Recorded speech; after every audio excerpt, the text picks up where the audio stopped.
Le presentamos A través de la Biblia. Y en el primer versículo del capítulo 1 dice Pedro, Pedro, apóstol de Jesucristo, a los expatriados de la dispersión en el Ponto, Galacia, Capadocia, Asia y Bitinia.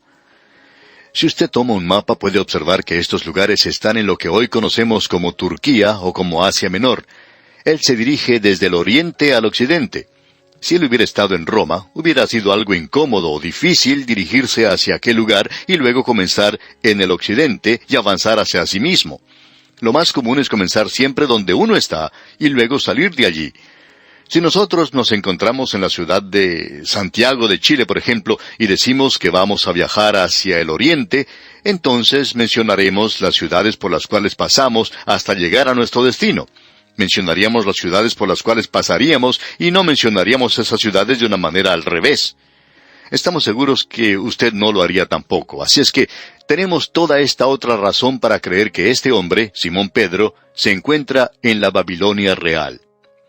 Ahora usted debe recordar que en la época en que finalizó la cautividad en Babilonia, un grupo muy pequeño de judíos regresó a su tierra, diríamos menos de 60,000. Eso indica, por tanto, que Pedro aparentemente se encontraba en su ministerio con esta gente, y había una gran colonia en Babilonia en esa época. Amigo oyente, aún era una gran ciudad sobre el río Éufrates, y muchos habían permanecido allí.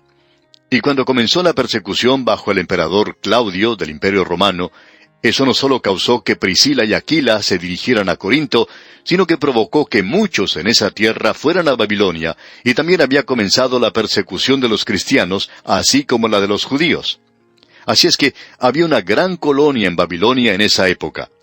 No tenemos ninguna razón por la cual debamos rechazar el hecho de que Simón Pedro era el apóstol que fue a esos que estaban esparcidos, expatriados, como él dice, de la nación de Israel.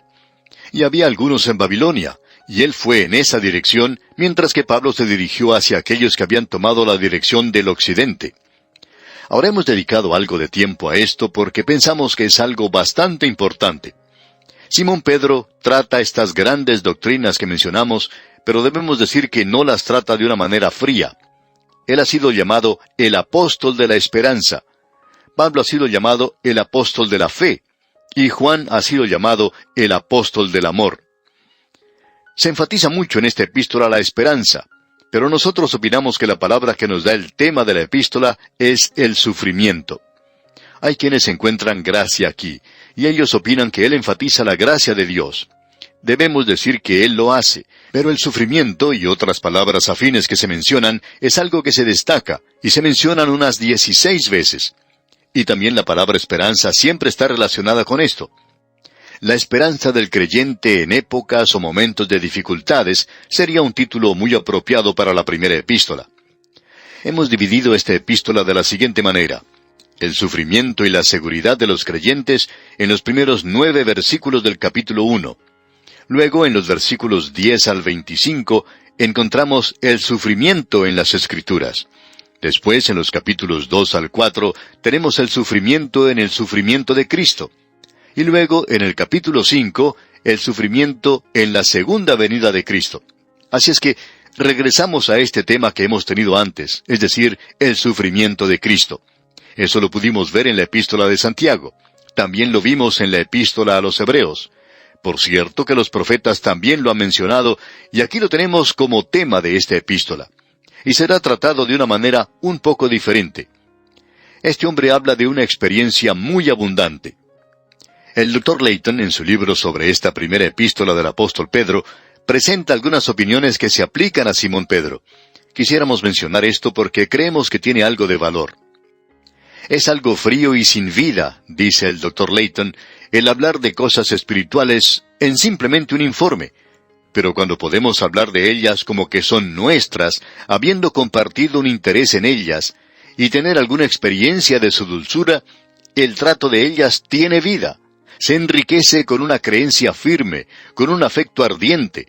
No se puede mencionar sino como algo que sale directamente del corazón, y son tomadas con tal alegría como si se le obligara a expresarlo en alabanza.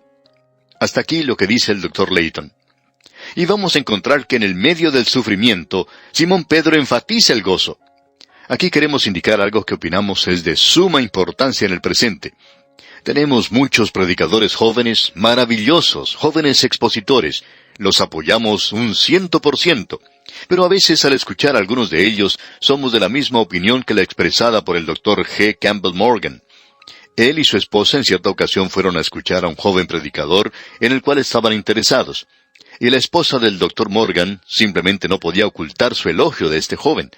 Por lo general, las mujeres siempre toman el lado de un predicador joven que es elocuente, que es elegante, y especialmente cuando presenta un gran sermón. Pues bien, después de la reunión, ella hablaba elocuentemente de este joven predicador. Y ella dijo, por cierto que es un gran predicador. Ella se dio cuenta que el Dr. Morgan no le respondió. Y por último ella dijo, ¿no crees que él es un gran predicador? Y el Dr. Morgan dijo lo siguiente, él será un gran predicador después que sufra. Ella pensó que era algo extraño que él dijera algo así. Pero ese joven descubrió por su propia experiencia lo que era tomar una posición por Cristo. Él tuvo que contemplar cómo sepultaban a uno de sus pequeños hijos, y él tuvo que padecer otras cosas, persecución, problemas en la iglesia, y luego de bastante tiempo, el Dr. Morgan y su esposa fueron a escucharle otra vez, porque estaban muy interesados en ese joven predicador.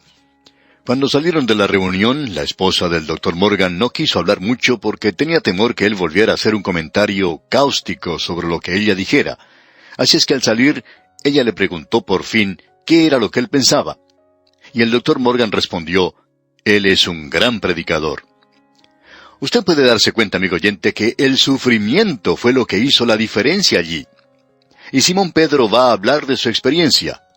Mucha de la predicación del día de hoy es nada más que teoría. El caso es que muchos de los jóvenes solo tienen una teoría en cuanto al sufrimiento. El autor de estos estudios bíblicos, el Dr. J. Vernon McGee, decía que cuando él era un joven pastor, comenzó allá por el año 1940, afirmaba que él predicaba mucho en cuanto a mantenerse firme por el Señor y en cuanto al sufrimiento. Él acostumbraba a ir al hospital y tomar la mano de los enfermos y orar por ellos, y decirles que el Señor estaba con ellos. En ese tiempo, dice él, era un predicador profesional que hablaba de lo que él no sabía que era verdad desde el punto de vista de la experiencia. Él lo creía, pero llegó el día cuando tuvo que ir él mismo al hospital, y entonces otro predicador vino a conversar y a orar con él. Y entonces el Dr. McGee le pudo decir que él había hecho lo mismo antes con otros enfermos. Y el Dr. McGee dice que le había dicho a la gente que Dios iba a estar con ellos, y entonces le dijo a ese predicador que le visitaba, usted va a salir de aquí, pero yo voy a permanecer en este hospital, y voy a descubrir si esto es nada más que una teoría, lo que yo estoy diciéndole a la gente.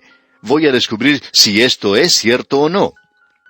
Y amigo oyente, uno descubre aquí que es cierto, pero ahora ya no es una teoría. Ya es una realidad, es cierto lo que la palabra de Dios dice porque uno lo ha experimentado en carne propia. Ya no es necesario discutir con la gente en cuanto a estas cosas porque uno sabe que es cierto. Uno no necesita discutir con nadie en cuanto a si la miel es dulce o no lo es. Y es dulce, y no es necesario discutir en cuanto a eso. Si usted no cree que es dulce, bueno, eso es asunto suyo. Pero en cuanto a nosotros, sabemos que es dulce porque la hemos probado. Y ahora, amigo oyente, Simón Pedro nos va a hablar desde lo profundo de su gran experiencia. Lo que pensamos que va a hacer de esto algo maravilloso para nosotros es que llegará a ser su experiencia, amigo oyente, y la mía también. Llegamos, pues, a la primera parte de esta epístola que trata de la conducta y el sufrimiento del creyente. Hablando francamente, debemos decir que hay muchas personas que nunca han tenido esto hasta hoy, ese sentimiento de seguridad. Amigo oyente, la seguridad es una doctrina. Yo llegué a creer en Cristo, pero pasó mucho tiempo hasta llegar a tener una seguridad en cuanto a mi salvación. Y hay muchas personas que creen en la seguridad del creyente, pero no tienen ellos la seguridad de su salvación. ¿Por qué? Porque el sufrimiento y la seguridad de los creyentes van juntos. Y el producto de esto es gozo. ¿Puede usted imaginarse eso, amigo oyente? Producirá gozo en la vida de los creyentes. Veremos ahora el primer versículo de esta primera carta del apóstol Pedro, y eso es algo que tiene mucho significado. Leamos. Pedro, apóstol de Jesucristo, a los expatriados de la dispersión en el Ponto, Galacia, Capadocia, Asia y Bitinia. En primer lugar, hablamos de su nombre. Él es una roca. Ya hemos pasado Pentecostés. Y este hombre ya sabe lo que es tomar una posición por Cristo. Él ya sabe lo que es ser arrestado y llevado a la cárcel. Él ya sabe lo que es ser amenazado. Ya sabe lo que se encuentra delante de él y que es la cruz. Él va a ser crucificado. Él sabe de lo que está hablando. No sé en cuanto a usted, amigo oyente, pero a nosotros no nos impresionan mucho los profesores en seminarios teológicos, porque en realidad ellos no tienen ninguna experiencia como pastores. Ellos no conocen en realidad los problemas que tienen que enfrentar los pastores porque nunca han tenido esa experiencia. Ellos no saben lo que eso es, y ellos no saben qué es en realidad el sufrir. Así es que cuando ellos presentan alguna teoría, nosotros sentimos el deseo de acudir una vez más a estas páginas de la primera epístola del apóstol Pedro. Queremos leerlas una y otra vez porque creemos en él. No creemos en estos jóvenes profesores. Sentimos mucho, amigo oyente, el ser de esta manera, pero así es como son las cosas, porque queremos saber algo. Queremos recibir una palabra de alguien que sabe de lo que está hablando y que lo ha experimentado en carne propia y que es vida y luz para ellos. Y por tanto, le ha dado a ellos una gran bendición. En eso sí estamos interesados. Ahora, Simón Pedro es un apóstol de Jesucristo. Eso es todo lo que él afirma ser. Él es sencillamente uno de ellos, aun cuando encabeza la lista, y siempre le pondremos a él como número 1, y es que le amamos. Pero estamos seguros que nunca le pondremos a él por encima de los demás apóstoles. Pablo dijo, he estado en Jerusalén y he hablado con Pedro, con Santiago y Juan. Ellos parecían ser algo. Ellos eran columnas de la iglesia allí. Pero después de todo, yo no fui por ellos. He experimentado el Evangelio de Jesucristo directamente. Y él es otro hombre que ha hablado de su propia experiencia. Él sabe de lo que está hablando. Y Pedro está hablando a los expatriados de la dispersión a través del Imperio Romano. Esta gente era judía. Ellos eran llamados los de la dispersión, es decir, aquellos que ya no estaban en la tierra de Palestina. Por varias razones, ellos se encontraban esparcidos en diferentes lugares. Usted puede ver que el apóstol Pablo, en su segunda jornada misionera, quería ir a Bitinia, pero el Espíritu de Dios no le permitió hacer ese viaje. Pensamos que él no sabía que Simón Pedro ya había estado allí, y el Espíritu de Dios estaba enviando a Pablo a lugares donde antes el Evangelio no había sido predicado. Estos son lugares que, si usted observa en un buen mapa de aquel día, usted encontrará que todo se encontraba en lo que llamamos Asia Menor o Turquía moderna. Se encuentra en diferentes zonas de esa sección, y él está escribiendo para esa gente para los cuales él era apóstol. Ahora Pablo era apóstol para los gentiles. Simón Pedro era el apóstol para aquellos creyentes de Israel, para aquellos que se habían vuelto a Cristo en aquel día. Ahora en el versículo 2 de este capítulo 1 de su primera epístola, dice el apóstol Pedro, elegidos según la presciencia de Dios Padre en santificación del Espíritu, para obedecer y ser rociados con la sangre de Jesucristo. Gracia y paz os sean multiplicadas. Aquí tenemos una doctrina y tenemos bastante de doctrina en esto. Por ejemplo, tenemos la doctrina de la Trinidad. Aquí tenemos a elegidos según la presciencia de Dios Padre en santificación del Espíritu, para obedecer y ser rociados con la sangre de Jesucristo. No me diga, amigo oyente, que la Biblia no nos enseña en cuanto a la Trinidad. Usted lo puede encontrar por todas partes. Pablo lo enseñó, Pedro lo está enseñando aquí. Él está hablando en cuanto a que la gracia y paz os sean multiplicadas. ¡Y qué cosa tan tremenda, amigo oyente! Bien, hemos llegado a la primera de las doctrinas, la elección. Y esperamos no desviarnos de esto. Y vamos a presentarle, amigo oyente, una declaración, pero no lo podemos hacer hoy, sino que lo haremos, Dios mediante, en nuestro próximo programa. Así es que usted tendrá que esperar hasta entonces. Es nuestra oración que el Señor le bendiga en forma especial. Continuamos hoy, amigo oyente, nuestro recorrido por la primera epístola universal del apóstol Pedro, y llegamos a una parte de esta epístola que es bastante difícil, y debemos ser francos y admitirlo. Simón Pedro, el así llamado pescador ignorante, es alguien que nos presenta aquí una gran cantidad de doctrina, y podemos decir una doctrina bastante difícil. Permítanos leer el versículo 2 del capítulo 1. Dice, elegidos según la presciencia de Dios Padre en santificación del Espíritu, para obedecer y ser rociados con la sangre de Jesucristo. Gracia y paz os sean multiplicadas. Él se arroja inmediatamente a aguas muy profundas en lo que a doctrina se refiere. No le consideramos como un pescador ignorante, digamos de paso, porque él está hablando de cosas aquí que nosotros debemos confesar que no sabemos demasiado. Quisiéramos leerle, amigo oyente, lo que dice la Biblia de Scofield en cuanto a esto. Escuche usted. El acto soberano de Dios en la predeterminación, elección y predestinación se originó lógicamente en una decisión divina, basada en su omnisciencia eterna de todos los problemas y de todos los planes posibles de la acción. El orden, lógico, no cronológico, es omnisciencia, decisión divina, predeterminación, elección, predestinación y presciencia. Ya que la decisión de Dios es eterna, así también su presciencia es eterna. La presciencia se extiende a todos los hechos. La elección es, por lo tanto, según la presciencia. La presciencia es según la elección, indicando que ambas están en un acuerdo perfecto. Hasta aquí lo que dice la Biblia de Scofield. ¿Sabe usted, amigo oyente, lo que eso significa? Bueno, debemos confesar, amigo oyente, y esperamos que usted no divulgue esto, pero debemos confesar que nosotros no sabemos lo que esto significa. Nos revela el hecho de que estamos tratando en realidad aquí con el lado de Dios de este problema. Ahora permítanos leer una declaración un poco más sencilla en cuanto a la elección. Quisiéramos mencionar lo que el Dr. Schaeffer tiene que decir en su libro de doctrina. Creemos que nos va a ayudar, y lo dice mucho mejor de lo que podemos decirlo nosotros. Escuche usted. Dice el Dr. Schaeffer: habiendo reconocido el derecho soberano de Dios sobre su creación, y habiendo asignado a Él el propósito racional en todo su planeamiento, la verdad contenida en la doctrina de elección sigue una frecuencia natural como la función necesaria de alguien que es divino. Ahora eso es algo mucho más fácil de entender para mí. Debemos reconocer que nuestro Dios es un Dios soberano, y que este es su universo. Él lo creó. No sabemos por qué Él lo creó, no sabemos por qué lo creó de la manera en que lo hizo. ¿Por qué no nos dio un poco más de tierra para que tuviéramos un poco más de espacio donde estacionar nuestros automóviles? No sabemos por qué lo hizo Él de esta manera, pero así es como Él lo hizo. Y Él sigue ciertas leyes naturales, y nosotros las llamamos naturales, pero son suyas. Y Él las podría haber hecho para que se sometieran a otras leyes, si así lo hubiera querido. Ya que Dios es absolutamente omnisciente, Él conoce todo. Ya que Él es omnipotente, Él tiene todo poder. Y ya que Él es un Dios soberano, creemos que Él puede hacer todo lo que quiere y que es consistente con su carácter. Ahora Él tiene el derecho de planear para el futuro. Aparentemente Él hizo algún planeamiento.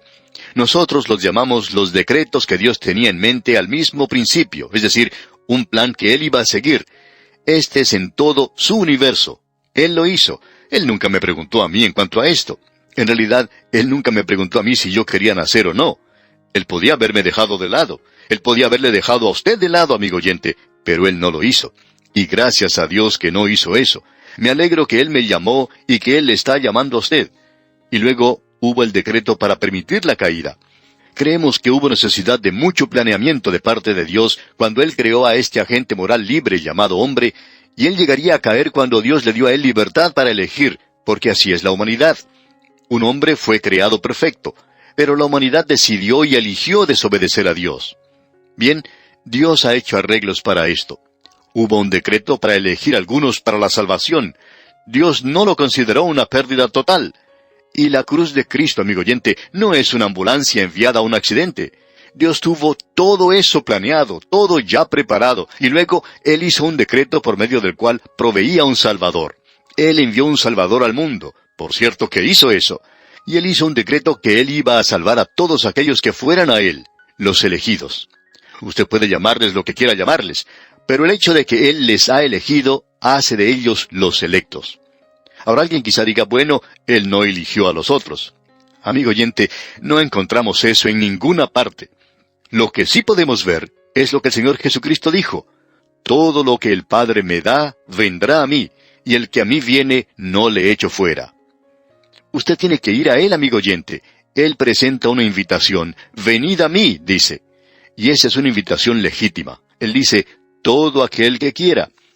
Por tanto, tiene que haber una respuesta, una reacción. Y esa reacción es su responsabilidad, amigo oyente, y es mi responsabilidad. Ahora Pedro está hablando aquí de algo muy profundo. Él dice, elegidos según la presciencia de Dios Padre. Amigo oyente, Dios no solo conoce el plan que está siguiendo hoy, sino que conoce todo el plan. Él conoce el plan que está siguiendo, pero tiene que haber habido una cantidad infinita de planes. Él está siguiendo este en particular. ¿Por qué? Porque Él eligió hacerlo. Él está en control de todo. Nosotros nos olvidamos con frecuencia que somos simplemente sus criaturas. Nosotros nos olvidamos que tenemos muy poco que elegir. Yo no puedo determinar la hora en que debía nacer. Tampoco puedo determinar la familia en la cual nací. Tampoco puedo determinar mi estatura o el color de mis ojos. Hay muchas cosas sobre las cuales yo no tuve nada que hacer. Esa es la razón por la cual usted está donde está, amigo oyente, por la gracia de Dios. Usted puede darle gracias a Dios por eso, y nunca tiene que enorgullecerse por eso. Ahora Dios tenía un plan y está desarrollando ese plan. No sabemos por qué criticamos a Dios por hacer eso. Lo que pasa es que pensamos que quizá Él está tratando de hacer algo que no es bueno en la forma en que está desarrollando las cosas. Pero no es así, amigo oyente. Dios es bueno y misericordioso y paciente, y Él quiere salvarnos. Así es que Dios es alguien en quien podemos confiar hoy. No nos preocupa cuando los hombres hacen planes. No sabemos por qué.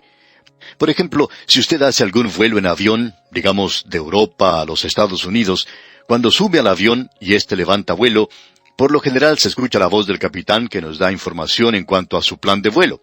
Por lo general es un hombre que ya ha hecho este viaje varias veces y tiene mucha experiencia.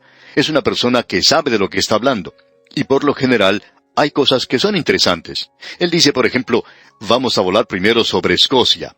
Luego pasaremos sobre el norte de Irlanda. Y luego nuestro vuelo continuará sobre el Océano Atlántico. Pasaremos más adelante sobre Islandia, pero no vamos a poder ver ese país porque está cubierto de nubes. Pero cuando lleguemos a Groenlandia, esperamos poder ver esa zona. En este momento hay nubes sobre el lugar, pero son pasajeras. Luego pasaremos por la bahía de Hudson y Labrador, y entonces nos acercaremos a nuestro punto de destino. Y por lo general el capitán bosqueja todo el viaje.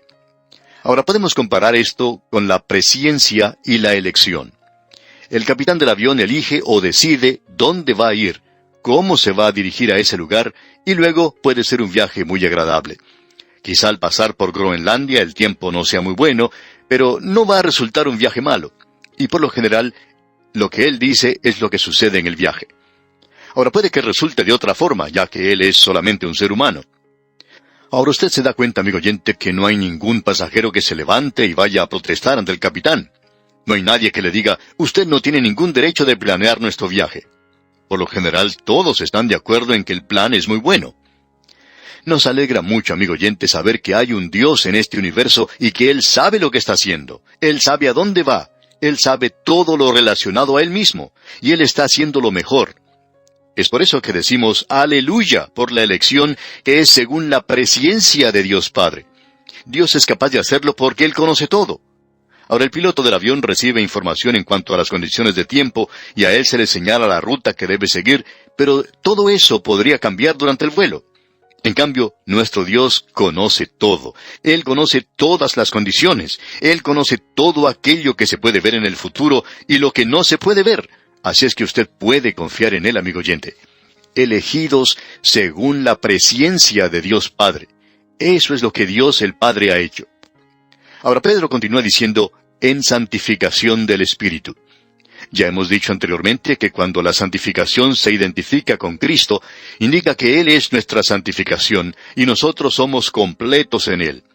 Y nosotros nunca llegaremos a ser mejores cuando lleguemos a la presencia de Dios de lo que somos en este mismo instante, porque nosotros somos completos en Él y somos aceptos en el amado. Y no hay nada que podamos agregar a eso. Esa es nuestra posición en Cristo. Ahora Él está hablando en cuanto a la santificación del Espíritu. Él está hablando aquí de otra cosa.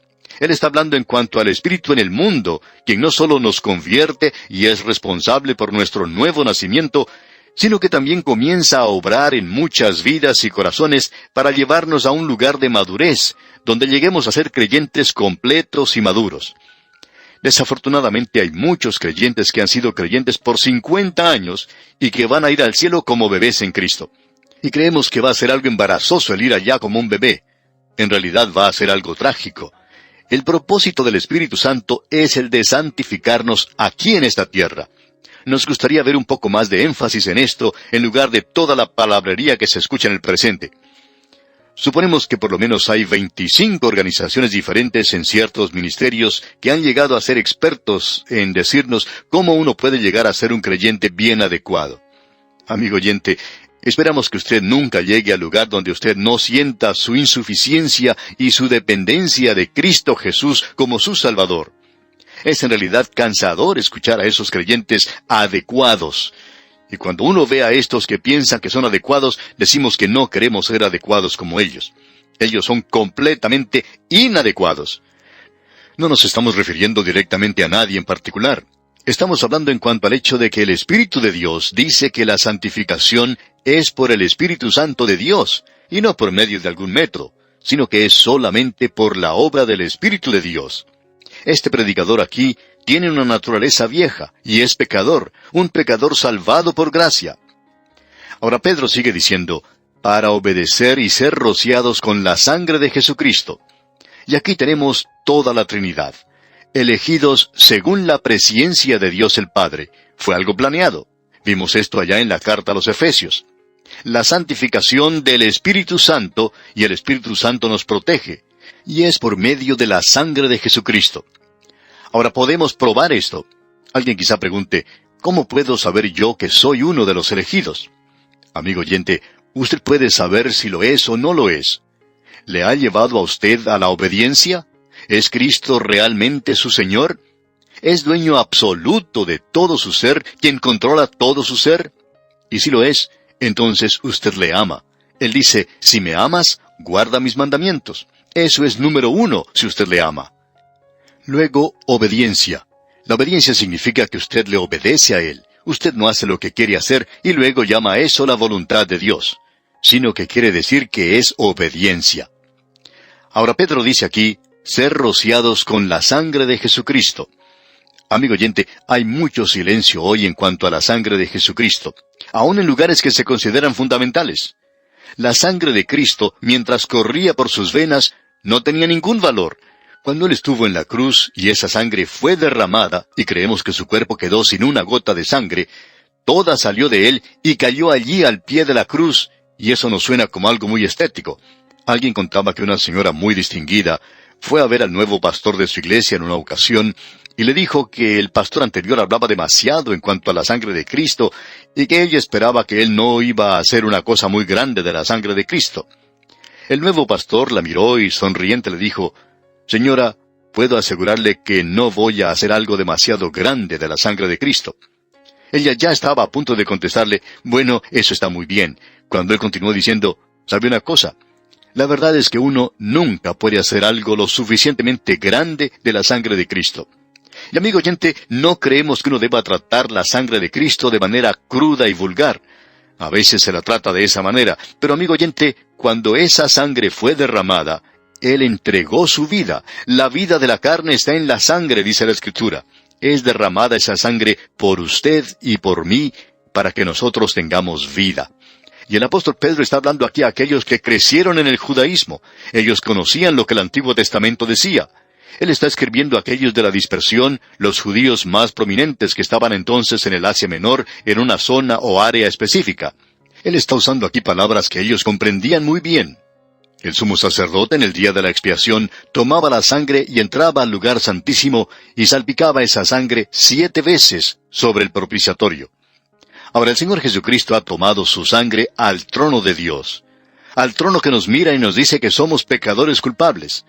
Pero Él salpicó ese trono con su sangre. Él entregó su sangre y así pagó el castigo del pecado. Y ahora ese trono de juicio es un trono de gracia al cual podemos acercarnos y podemos tener salvación. Amigo oyente, el Evangelio no ha sido predicado a no ser que usted diga algo en cuanto a la sangre de Cristo. Quizá le ofenda a usted estéticamente, y esa es la ofensa de la cruz. Él derramó su sangre, y no es algo muy lindo, por cierto, pero mi pecado tampoco es algo hermoso. Eso es lo que es horrible verdaderamente en cuanto a la cruz en la cual Él tuvo que morir por usted y por mí. Y debemos tener eso en cuenta, debemos tener eso delante de nosotros. En cierta ocasión tuvo lugar un accidente en un cruce del ferrocarril. Un tren había chocado contra un automóvil.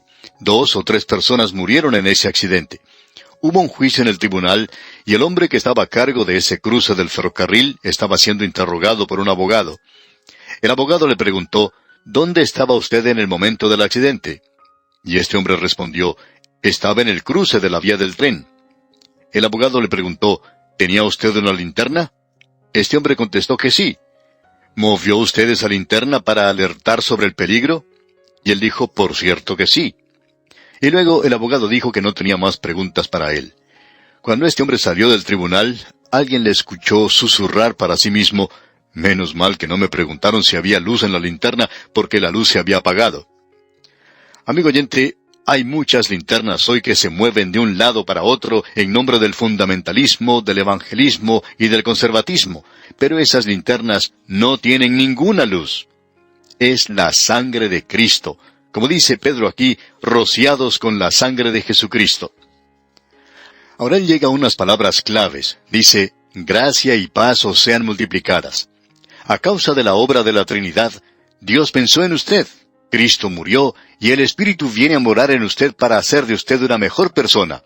Y Cristo derramó su sangre para que usted pudiera tener perdón de sus pecados. Dios puede salvarle por su gracia. Y Pedro dice aquí, gracia y paz os sean multiplicadas. Usted nunca podrá tener paz, amigo oyente, si no es la paz de Dios. Amigo oyente, si usted pertenece a algún curso y usted no es un creyente en Cristo, si usted no cree que Cristo derramó su sangre por sus pecados, usted no puede tener paz en su corazón. No es necesario que nos informe eso. Usted no puede tener paz porque la paz es Cristo, y la seguridad y el gozo le viene a usted cuando sabe que sus pecados han sido perdonados. No estamos mostrando una linterna que no tiene luz. No estamos hablando de algo que es sencillamente una teoría. Estamos diciendo lo que Simón Pedro dijo. Ese pescador sabía muy bien esto porque Jesús se lo había dicho a él personalmente. Él sabía esto porque él vio morir a Jesús. Él vio dónde fue sepultado y le vio después de haber resucitado. Y este hombre sabía muy bien esto en su corazón. Él era un hombre que antes había sido insípido, mimado, titubeante, indeciso. Pero ahora es un hombre firme como una roca y él podía pararse en el día de Pentecostés y predicar el Evangelio y finalmente ser crucificado. Y él puede escribir una epístola como esta. Por eso decimos que esta es la palabra del Dios viviente a la cual estamos contemplando en este día. Así es que, amigo oyente, esa es una declaración tremenda la que encontramos aquí en el versículo 2 de este primer capítulo de la primera epístola del apóstol Pedro. Y vamos a detenernos aquí por hoy. Es sorprendente en realidad ver lo que hemos dicho, porque no sabemos mucho en cuanto a estas dos doctrinas tan tremendas. La elección es algo del lado de Dios. Él nunca nos ha informado en qué forma Él hace esto. Él sencillamente nos dice que confiemos en Él. Y amigo oyente, pensamos que esto es lo más importante, esto es lo esencial, confiar en el Señor Jesucristo. Bien, amigo oyente, vamos a dejar aquí por hoy, y Dios mediante, en nuestro próximo programa, continuaremos nuestro estudio de este primer capítulo de la primera epístola universal del apóstol Pedro. Es nuestra oración que Dios le bendiga grandemente. Continuamos hoy, amigo oyente, nuestro recorrido por el primer capítulo de esta primera epístola universal del apóstol Pedro. Y vamos a comenzar nuestro estudio con el versículo 3. Parecería que estuviéramos estudiando un versículo por día, pero vamos a avanzar un poco más rápido de aquí en adelante. Usted ya ha podido ver que Simón Pedro no es un pescador ignorante, como lo llaman algunos. Nadie que haya podido pasar 3 años en la presencia o en el colegio del Señor Jesucristo, como los apóstoles, pudiera ser llamado un hombre ignorante. No interesa quién era él o lo poco que tenía al comenzar. Y hay quienes critican a Pedro por el hecho de que él utiliza el peor griego que tenemos en el Nuevo Testamento. Ahora, Pablo y el Dr. Lucas son en realidad eruditos en griego, pero Simón Pedro no era tan bueno como ellos. Y debemos decir que él hizo una mejor tarea que muchos de los así llamados eruditos del día de hoy. Hay muchos de nosotros que no estamos en una posición de criticar a Simón Pedro porque nuestro griego es peor de lo que él escribió. Lo que sí sabemos es que él nos ha presentado aquí algo bastante fuerte. Él es quien nos dice en cuanto a la doctrina de la elección. Leímos una declaración que aparecía en la Biblia Scofield y dijimos entonces que no comprendíamos lo que eso indicaba. Debemos clarificar eso porque fue una declaración un poco jocosa, y lo hicimos a manera de chiste, pero aparentemente hay personas que no comprenden esta clase de humor y piensan que uno está diciendo cosas muy serias, cuando en realidad no lo está diciendo. Claro que decimos las cosas seriamente la mayor parte del tiempo, pero no siempre. y encontramos mucho de humor en la Biblia. Hace algún tiempo, cuando estábamos estudiando la epístola a los Hebreos, mencionamos el hecho de que según nuestra opinión fue el apóstol Pablo quien escribió la carta a los Hebreos, y también hicimos una mención un poco humorística, diciendo que si Pablo no escribió la epístola a los Hebreos, eso indicaría que él solamente escribió 13 epístolas, y que no pensábamos que él se hubiera detenido en un número de mala suerte como ese. Así es que él tendría que haber escrito Hebreos. Por supuesto que eso también era un chiste.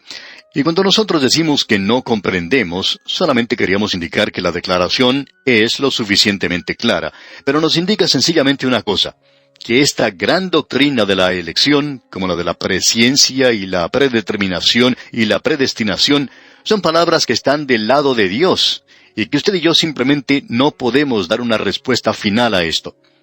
Estamos tratando aquí con un Dios infinito, un Dios que lo conoce todo, y su presciencia significa que Dios conoce todo plan que se puede imaginar, y Él conoce exactamente lo que va a hacer, y a eso se le llama predeterminación. Nuevamente queremos presentar una declaración del Dr. Schaeffer. Opinamos que es muy buena, y él dice, la presciencia de Dios es aquello que Él mismo se propone llevar a cabo. De esta manera, cuando todo el orden de hechos, desde el detalle más pequeño hasta el más grande, opera bajo un decreto determinante de Dios, es para que tenga lugar según su propósito soberano. Tanta presciencia divina está estrechamente relacionada con la predeterminación. De la misma manera, la presciencia en Dios debería ser distinguida de su omnisciencia, es decir, que Él sabe todo. Dios no solo conoce el plan con el cual está obrando hoy, sino que Él conoce todo otro plan.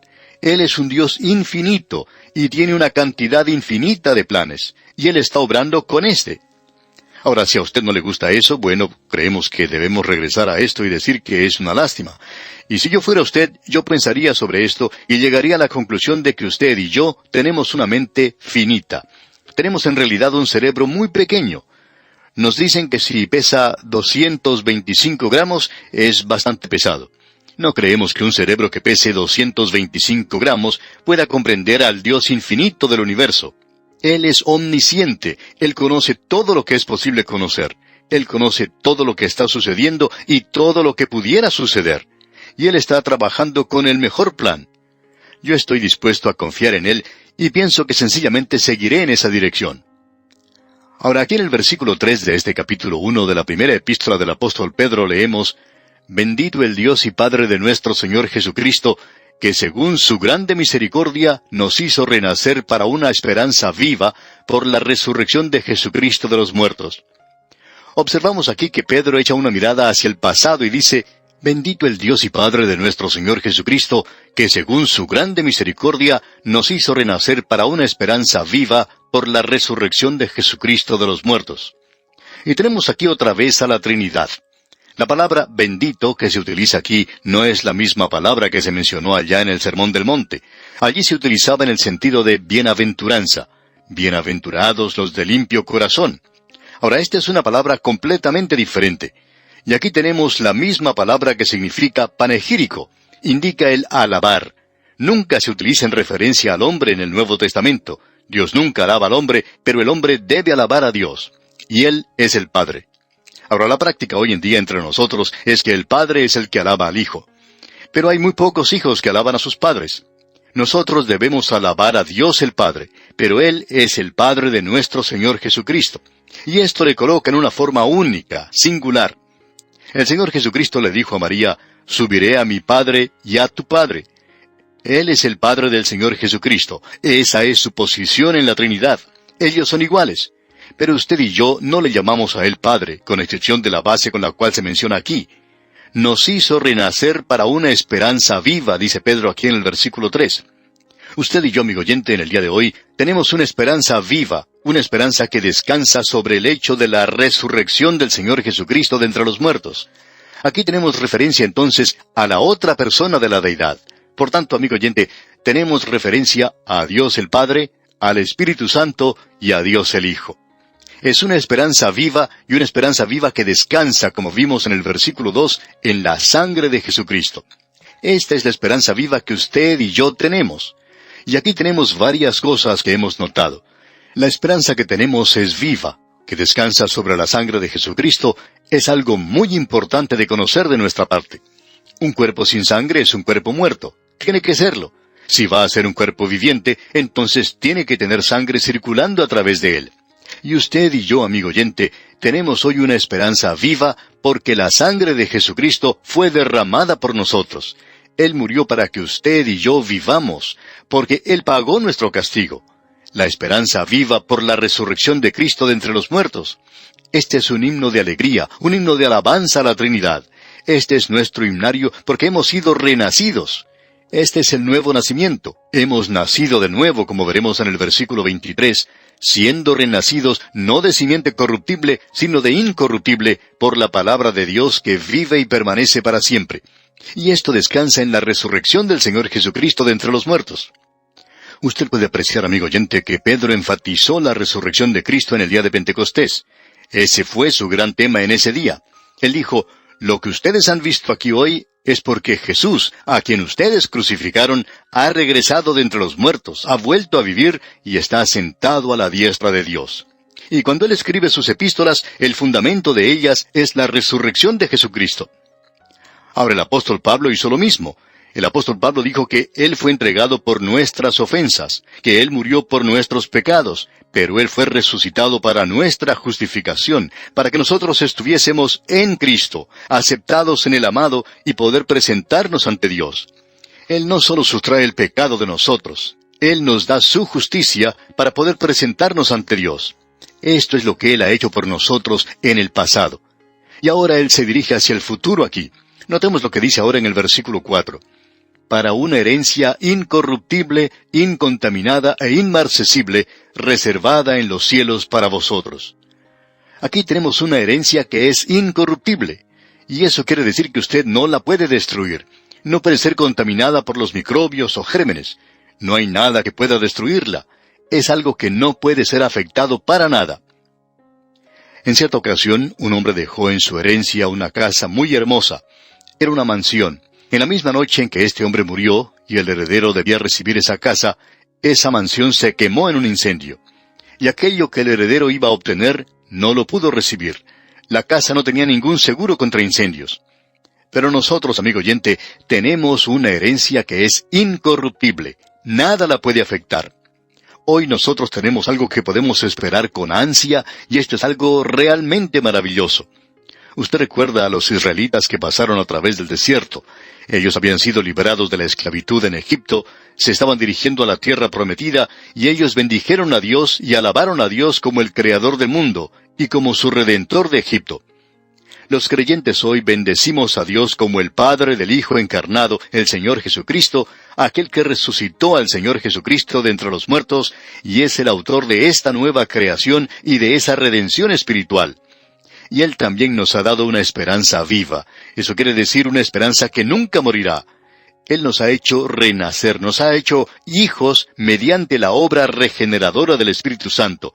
Y luego nosotros tenemos una herencia no en la tierra, sino que tenemos una herencia que está en los cielos. Y esta herencia es una herencia que en primer lugar no puede ser corrompida. Es algo que no puede destruirse.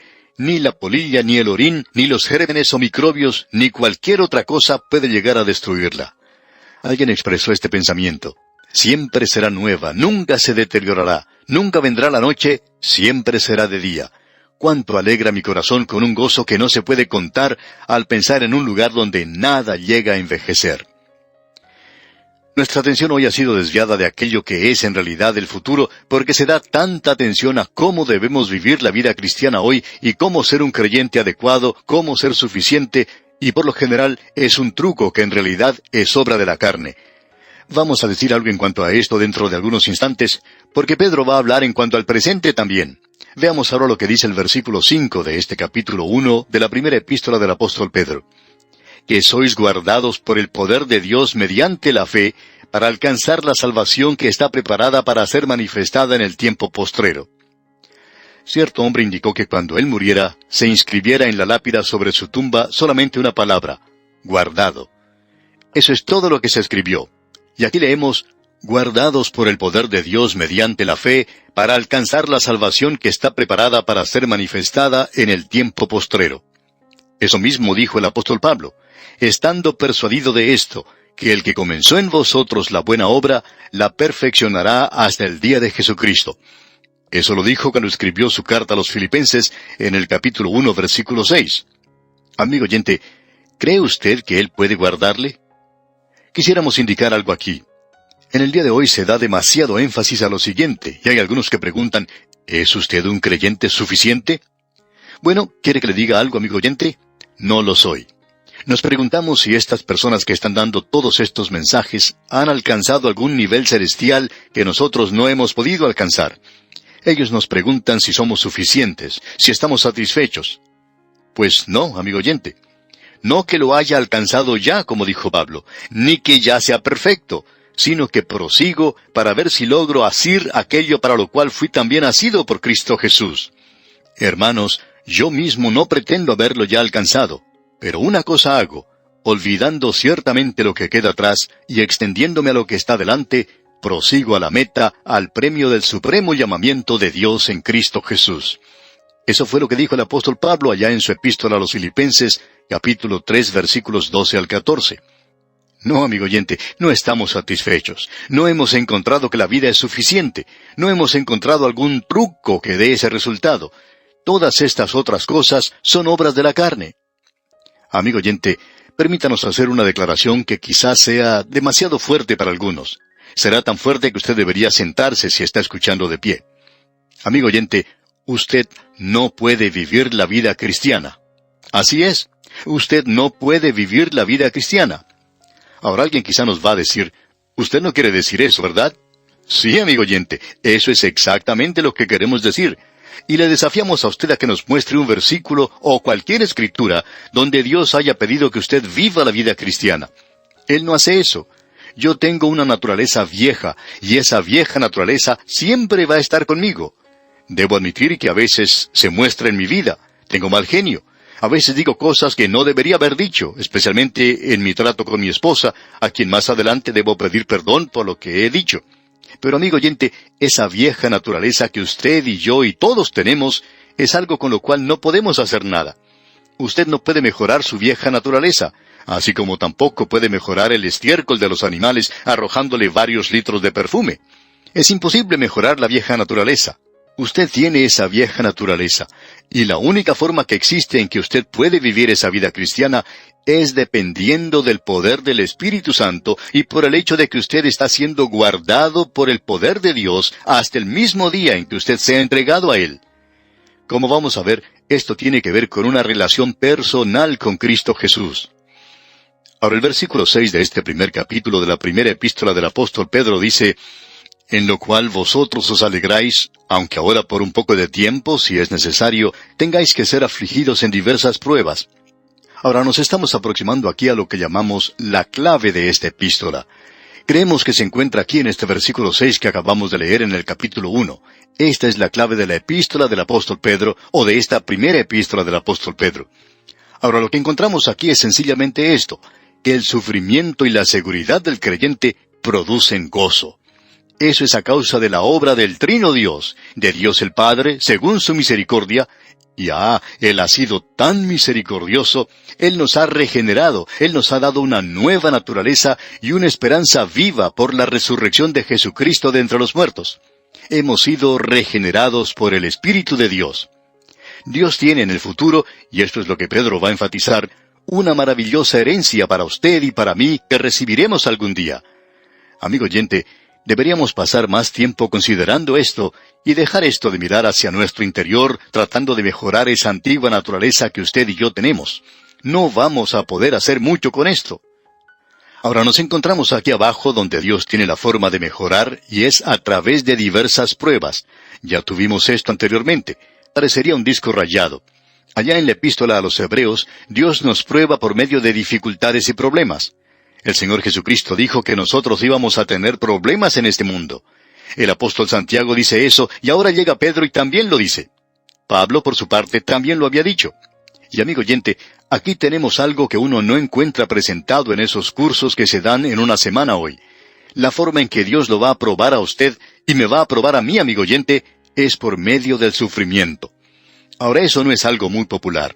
Así es que hoy existen muchos trucos, muchas artimañas, muchas cosas para animarnos a creer que somos alguien y que vamos a hacer algo. Amigo oyente, nosotros somos nada hasta cuando el Espíritu de Dios comienza a obrar en nuestros corazones y en nuestras vidas. No tenemos nada que ofrecerle a Dios. Él lo tiene todo para ofrecérnoslo a nosotros, y Él es quien nos va a mejorar. Y Pedro nos va a decir cómo lo va a hacer aquí en esta epístola. Bien, amigo oyente, vamos a detenernos aquí por hoy. Continuaremos, Dios mediante, en nuestro próximo programa. Mientras tanto, le sugerimos leer todo este capítulo 1 de la primera epístola del apóstol Pedro para estar mejor informado de lo que consideraremos en nuestro próximo estudio. Es nuestra oración que el Señor le bendiga en manera abundante. Continuamos hoy, amigo oyente, nuestro viaje por la primera epístola universal del apóstol Pedro. Y volvemos hoy al capítulo 1. En nuestro estudio anterior avanzamos hasta el versículo 6, el cual es la clave, que se encuentra en un contraste de palabras que están muy lejos una de la otra. Y este versículo comienza diciendo, en lo cual vosotros os alegráis. Ahora, ¿os alegráis en qué? ¿En algo bueno? No, amigo oyente. Os alegráis en que tengáis que ser afligidos en diversas pruebas. Alegrarse entonces en las pruebas. Y Pedro nos va a dar ahora algunas de las razones para soportar las pruebas aquí en la tierra. Estas no van a ser demasiado largas, comparadas con la eternidad, y hay una eternidad delante de nosotros. Es necesario que dediquemos más tiempo a esto hoy. Hay demasiado énfasis en el presente en esta vida, porque la psicología de hoy se ha introducido silenciosamente dentro de la iglesia, y el materialismo también lo ha hecho. Así es que nosotros hoy pensamos que debemos ser personas de órbita completa. Debemos comprender todas las cosas, y si no sucede eso, entonces hay algo que anda mal. Y si nosotros estamos teniendo problemas, que eso indica que algo anda mal. Bueno, amigo oyente, no tiene que ser así. Y una de las cosas que debería animarnos, como Pedro dice en el versículo 4, es que tenemos una herencia incorruptible. Y ya hemos visto lo que eso es. Algo que no se puede destruir, algo indestructible. Nada puede destruirlo. Es algo que es incontaminado, es decir, que no ha sido contaminado o manchado por cosa alguna. Esta herencia no la recibimos nosotros de manera ilegal y tampoco es una herencia que desaparecerá. O sea que nosotros no heredamos acciones que subirán más allá del valor de 100 y que el día de hoy pierden todo su valor. La nuestra, amigo oyente, es una herencia que nunca desaparecerá ni se marchitará. Está reservada para nosotros en los cielos, y esta palabra reservada indica que está bien cuidada. Dios el Padre, Dios el Hijo y Dios el Espíritu Santo están cuidando esa herencia para nosotros. No podríamos tener nosotros un lugar más seguro para guardar eso. Ahora, a causa de eso entonces, Él dice que nosotros vamos a pasar por pruebas. Las pruebas que nosotros tenemos que soportar aquí en la tierra son cosas temporales en realidad. Eso es algo que el apóstol Pablo enfatizaba allá en su segunda epístola a los Corintios, capítulo 4, versículos 17 y 18, donde él dice, porque esta leve tribulación momentánea produce en nosotros un cada vez más excelente y eterno peso de gloria, no mirando nosotros las cosas que se ven, sino las que no se ven, pues las cosas que se ven son temporales, pero las que no se ven son eternas. Las cosas que nosotros tenemos a la mano hoy, amigo oyente, y pensamos que son de tanto valor, debemos darnos cuenta que no tienen ningún valor. Si usted mide eso en la perspectiva de la eternidad, son cosas que están pasando, son pasajeras. Todas esas cosas, lo que les está ocurriendo es que son cosas que se pueden destruir, son corruptas, son contaminadas, desaparecen. Pero lo que nosotros no vemos, en realidad son las cosas eternas, y esas son las cosas que sí son importantes. Ahora, en el versículo 7 de este primer capítulo, el apóstol Pedro nos dice algunas de las pruebas que debemos soportar y las presenta en detalle. Él dice, para que sometida a prueba vuestra fe, mucho más preciosa que el oro, el cual aunque perecedero se prueba con fuego, sea hallada en alabanza, gloria y honra, cuando sea manifestado Jesucristo. Ahora él utiliza una ilustración muy apropiada, y él también usa una palabra muy hermosa, preciosa. Cierta señora oyente de este programa, una creyente ya entrada en años, pero muy apreciada en el Señor, dice que para ella todo es precioso. Cuando habla del programa dice que es un programa precioso. Cuando habla de algo que hemos dicho, dice que fue algo precioso. Ella dice que un regalo que alguien le dio fue algo precioso, y que ella pasó un tiempo precioso visitando con unos amigos y que tuvieron una comida preciosa. Todo es precioso para ella. Es una palabra demasiado trillada en nuestros días. Sin embargo, es una palabra muy buena. ¿Y sabe usted, amigo oyente, quién usa esa palabra en esta epístola? Sí, señor, es Simón Pedro, ese pescador rudo y tosco. Él habla en cuanto a la prueba de nuestra fe que es preciosa. En sus epístolas, él utiliza esta palabra precioso 7 veces. Vamos a ver esto cuando nos toque estudiar cada una de estas porciones. Ahora él está diciendo aquí, mucho más preciosa que el oro, el cual perece. ¿Cómo prueba uno el oro? Bueno, escuchemos lo que dice Pedro. El cual, o sea, el oro, aunque perecedero, se prueba con fuego, sea hallada, es decir, nuestra fe, sea hallada en alabanza, gloria y honra cuando sea manifestado Jesucristo. Él está diciendo que la prueba que usted está soportando es con un propósito definido. Tiene un propósito presente. La forma en que Dios le está probando hoy, amigo oyente, es la misma que se utiliza para probar el oro. Cuando los mineros sacan el oro de las minas, ¿qué es lo que hacen con ese metal? Lo llevan a la fundición, lo colocan en un horno caliente. ¿Para qué? ¿Para destruir el oro? No, amigo oyente, para purificarlo. Y usted puede apreciar que cuando ese oro se derrite, sale toda la escoria y solo queda el oro puro. Esta es una ilustración muy apropiada, porque él va a decir aquí que nosotros hemos sido redimidos no con oro o con plata, sino con algo mucho más precioso, que es la sangre de Jesucristo. En las pruebas que Dios nos presenta, nos coloca en el horno, por así decirlo, no para destruirnos, ni siquiera para herirnos ni hacernos ningún mal. Lo que Él desea es oro puro, oro refinado, y así es como Él va a obtenerlo. Y amigo oyente, eso es lo que desarrolla el carácter cristiano. No interesa lo que usted pueda decir. Es en momentos como esos, cuando llega la prueba, que aparece ese oro precioso y la escoria es quitada. Ese es el método de Dios. Esa es la escuela de Dios. Y eso es algo que se deja de lado en muchos programas del presente, lamentablemente. Todo lo que uno necesita es algún truco, y todo el mundo lo enseña en el presente. Escuchamos hace algún tiempo a un predicador por radio, y opinamos que él es un buen predicador, pero él se ha dedicado también a esos programas especiales. Que si uno se dedicara a lo que tiene que hacer hoy, y eso sencillamente quiere decir que uno tiene que llegar a ser suficiente en sí mismo, que uno tiene que llegar a ser algo apropiado, adecuado. Usted debe reconocer estas cosas, amigo oyente.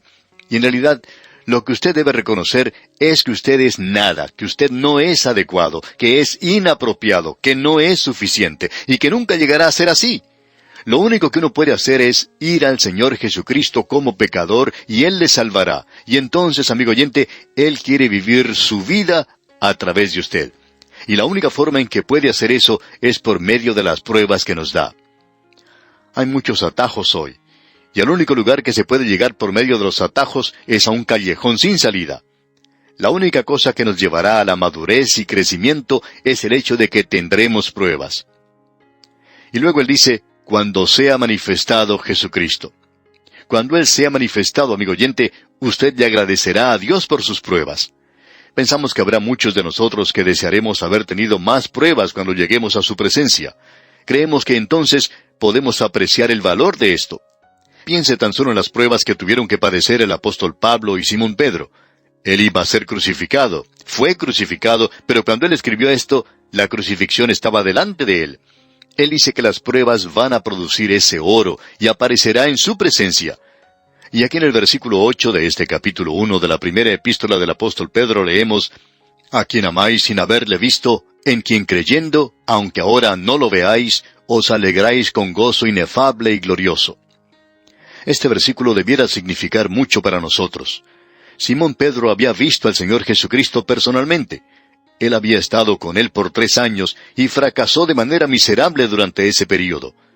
Luego Él fue al mar de Galilea, y en el desayuno de esa mañana que Jesús preparó para ellos después de su resurrección, parecería como que Él estuviera esperando a Simón Pedro.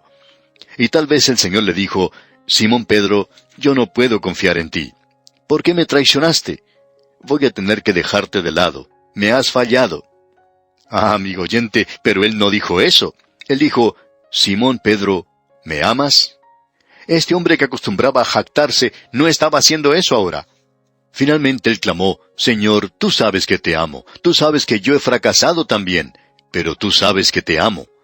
Y el Señor Jesús le dijo, voy a permitir que alimentes mis ovejas. Y Pedro pudo predicar ese primer sermón en el día de Pentecostés. ¿Me amas? Eso es lo que Él le dice a usted y a mí, amigo oyente. A quien amáis sin haberlo visto. El Espíritu Santo es quien puede hacerle a Él real para usted, amigo oyente. Ese es el secreto de la vida. A quien amáis sin haberle visto. ¿Le ama usted, amigo oyente?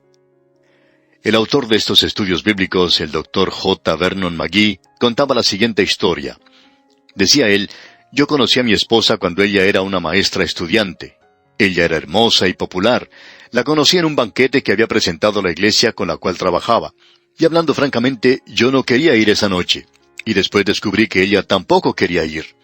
Ella había planeado hacer otra cosa, pero para complacer a la gente que le pidió que asistiera, fue a ese banquete. Yo me enamoré de ella, y uno de los miembros de mi iglesia, uno de los ancianos, dijo, allí vas a tener mucha competencia. Y parece que sí, había mucha competencia. Uno de los candidatos era dueño de una gran compañía, manejaba un gran automóvil que era mucho más grande y mucho más elegante que el que yo tenía. Yo ganaba en esa época, decía el Dr. McGee, poco dinero. Luego había otro candidato que era el superintendente de la compañía de teléfonos. Él ganaba mucho dinero y él fue quien la llevaba a ella de vez en cuando a la iglesia donde él asistía. Ella se divertía mucho y pensaba que era creyente. Y por cierto que había mucha competencia. Pero, ¿qué tenía yo para ofrecer? No tenía mucho dinero, por cierto, afirmaba el Dr. McGee. Así es que muy pronto le dije que la amaba, y ella contaba que la segunda salida que tuvimos en 2 semanas, yo le pedí que se casara conmigo. Ella no me respondió inmediatamente. Tenía algunas dudas y fue a consultar a su hermano, que era un maestro de una escuela secundaria. Ella le preguntaba si podía ser la esposa de un pastor, porque había crecido en una pequeña ciudad donde la esposa del pastor cantaba en las reuniones, tocaba el piano, dirigía la sociedad misionera y tenía que cocinar todas las comidas. Esas mujeres trabajaban mucho. Me apena, continuaba el Dr. McGee, ver a veces la suerte que corren ellas porque tienen que trabajar mucho en esas iglesias tan pequeñas. Ella no sabía si podía ser la esposa de un pastor o no.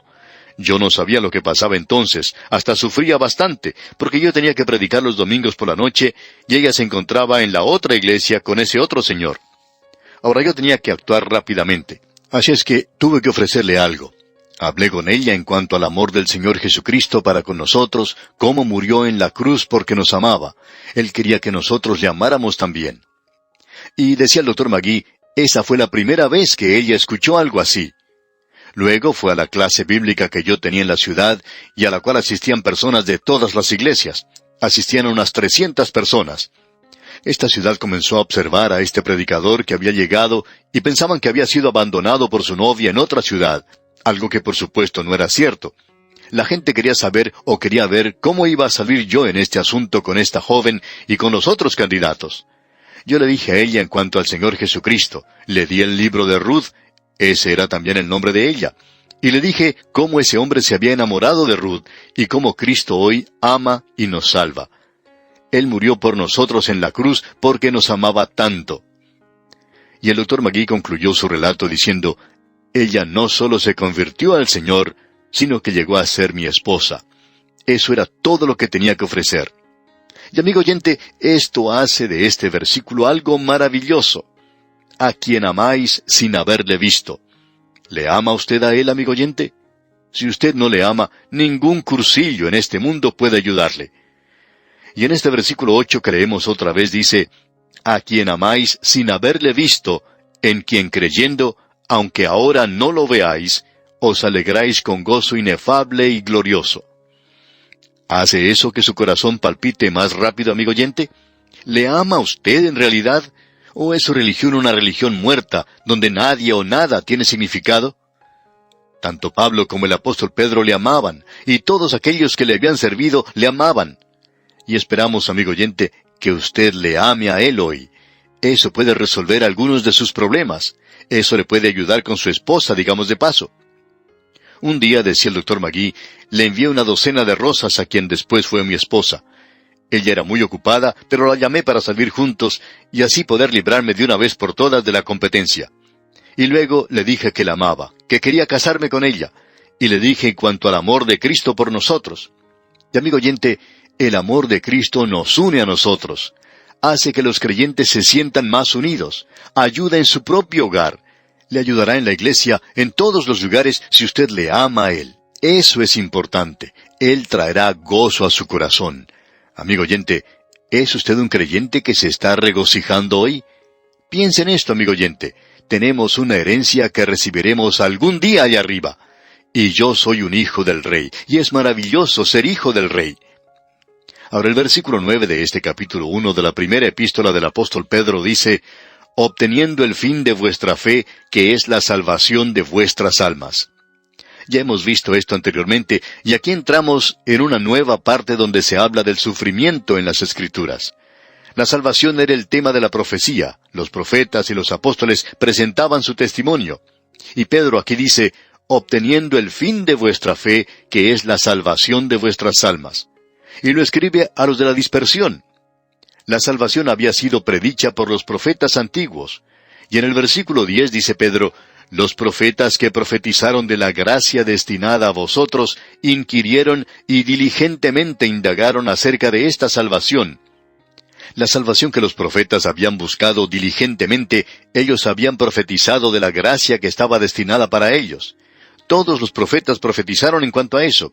Y continúa Pedro diciendo en el versículo 11, escudriñando qué persona y qué tiempo indicaba el Espíritu de Cristo que estaba en ellos, el cual anunciaba de antemano los sufrimientos de Cristo y las glorias que vendrían tras ellos. Los profetas hablaron del sufrimiento de Cristo, de la gracia de Dios.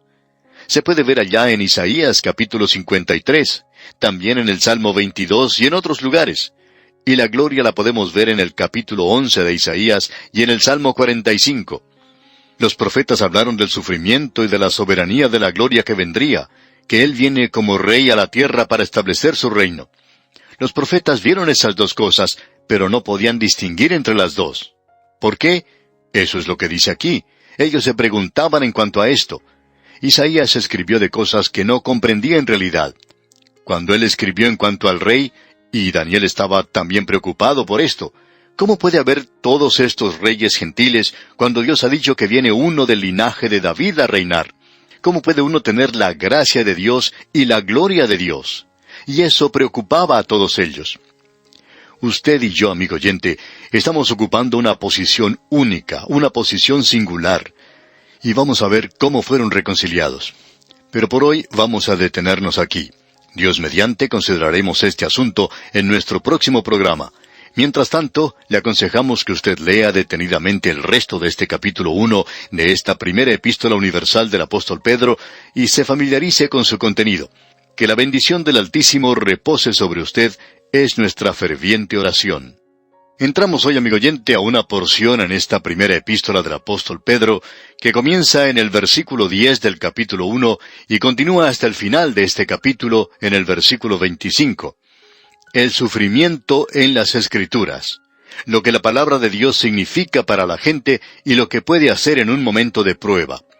Este es el método de Dios, el utilizar su palabra para aquellos que son suyos y tienen que hacer frente a la vida aquí en la tierra. Veamos los versículos 10 y 11 para dar comienzo a nuestro estudio hoy. Versículos 10 y 11 de este primer capítulo de la primera epístola universal del apóstol Pedro. Los profetas que profetizaron de la gracia destinada a vosotros, inquirieron y diligentemente indagaron acerca de esta salvación, escudriñando qué persona y qué tiempo indicaba el Espíritu de Cristo que estaba en ellos, el cual anunciaba de antemano los sufrimientos de Cristo y las glorias que vendrían tras ellos. Se nos dice específicamente que los profetas del Antiguo Testamento escribieron por el Espíritu de Cristo. Así es como escribieron ellos. Esa es una de las muchas declaraciones que tenemos en la palabra de Dios del Antiguo Testamento, que es inspirado por Dios. Estos hombres escribieron por el Espíritu de Cristo. Estas eran algunas de las cosas que ellos no podían entender. Ellos buscaban, se nos dice aquí, escudriñaban diligentemente, escudriñando qué persona y qué tiempo indicaba el Espíritu de Cristo que estaba en ellos, el cual anunciaba de antemano los sufrimientos de Cristo y las glorias que vendrían tras ellos. Como mencionamos en la oportunidad anterior, Tenemos muchos lugares en el Antiguo Testamento donde se habla del sufrimiento de Cristo. Hay algunas otras porciones donde se habla de la soberanía de Cristo, del reino, la gracia y la gloria se combinan, y era algo difícil para ellos comprender eso. Ellos escribieron, como lo hizo Isaías en el capítulo 53 de su libro, en cuanto al sufrimiento de Cristo. Luego, en el capítulo 11, él ve al Mesías que viene en poder y gloria a la tierra para establecer su reino. Y todos los profetas vieron eso, y causó que ellos tuvieran que indagar para descubrir cómo podían ser ciertas esas dos cosas. Ahora usted y yo vivimos hoy entre los sufrimientos de Cristo, y eso está en el pasado, y la gloria, algo que está en el futuro. Nos encontramos ocupando una posición única. Aquellos que han recibido nuestras notas y bosquejos pueden observar que allí se presenta un gráfico que aclara bastante bien esto. Es por eso que urgimos a todos nuestros amigos oyentes a escribirnos para solicitar este material y con todo gusto lo enviaremos a su dirección sin costo alguno de su parte. Bien, podemos utilizar una ilustración para clarificar esto. Estamos seguros que usted ha observado montañas a la distancia. Puede observar que hay picos que parecen estar juntos, pero al acercarse uno puede ver que se encuentran a mucha distancia uno del otro. Muchas veces están separados por grandes valles que quizá tengan hasta una distancia de 50 a 60 kilómetros. Pero cuando uno mira esto a la distancia, parece que esas montañas estuvieran juntas. Ahora los profetas miraron hacia el futuro. Pudieron observar dos picos de montaña. Ellos vieron el sufrimiento de Cristo y también pudieron contemplar la gloria de Cristo, y a la distancia parecería que estuvieran juntas. Y eso provocó que ellos se escudriñaran, buscaran, que trataran de ver cómo eso podía ser cierto. Pensamos que habría algunos escépticos y críticos en aquellos días que dijeron que parecería que allí hubiera un conflicto, que la Escritura estaba contradiciéndose. Esas cosas no pueden suceder juntas. O Él viene en sufrimiento, o Él viene a reinar. Bueno, la realidad es que ambas cosas son ciertas. Usted y yo vivimos en este valle ahora, en el medio. Y la iglesia también se encuentra en la misma posición, del sufrimiento de Cristo al momento cuando Él regrese otra vez. Así es que tenemos ese gran valle separando estas dos cosas. Este es el mensaje que los profetas dan. Y los apóstoles están diciendo la misma cosa. Ellos hablan del sufrimiento, ellos hablan también de la gloria, y la Escritura dice que el asunto queda establecido según el testimonio de 2 o 3 testigos. Y una vez más, regresamos a la palabra de Dios. Así es que esta sección comienza con la palabra de Dios, y cuando llegamos al final de ella, aún estaremos hablando en cuanto a la palabra de Dios. En medio de las dos, vamos a poder apreciar lo que el Hijo de Dios, el creyente, debe hacer. ¿Cómo debe vivir aquí donde estamos nosotros hoy? Es decir, que lo importante que tenemos aquí, según lo dijo cierto comentarista, es el reto o desafío para vivir de una forma diferente. Y ahora, a causa de esta salvación que usted y yo disfrutamos, él dice aquí en el versículo 12, «A estos se les reveló que no para sí mismos, sino para nosotros administraban las cosas que ahora os son anunciadas por los que os han predicado el Evangelio por el Espíritu Santo enviado del cielo, cosas en las cuales anhelan mirar los ángeles». Los apóstoles están diciendo, nosotros estamos predicando lo mismo que predicaban los profetas. La única diferencia que existe es que ellos no hacían ninguna distinción.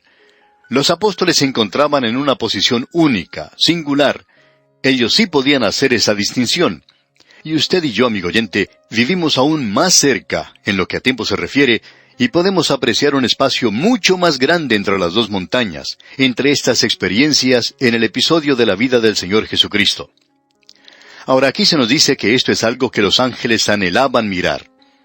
¿Sabía usted, amigo oyente, que los ángeles, las criaturas inteligentes creadas por Dios, están mirándole a usted y a mí y preguntándose ¿por qué no nos ocupamos hoy en esparcir este mensaje? Ellos desean hacer eso ellos mismos. Les gustaría mucho poder venir y anunciar esto. Vamos a repetir ahora algo que hemos dicho anteriormente. Y amigo oyente, recibimos bastantes cartas de gente que ha demostrado mucha paciencia, pero que dicen creer en el ministerio de los ángeles hoy. Algunos hasta han expresado que han visto a los ángeles. Por cierto, ellos han tenido un privilegio que nosotros no hemos tenido. Gabriel fue un ángel que bajó y anunció que el Señor Jesucristo iba a nacer, y a Zacarías le dijo que iba a tener un hijo llamado Juan el Bautista. Estamos seguros que a Gabriel le gustaría bajar ahora y tomar el micrófono de este programa y decirnos que nos hagamos a un lado, para decir lo que nosotros no alcanzamos a decir. Pero Dios no permite que Él haga eso. Dios utiliza instrumentos humanos hoy, porque no estamos viviendo en el tiempo del ministerio de los ángeles. Estamos viviendo en el día del ministerio del Espíritu Santo.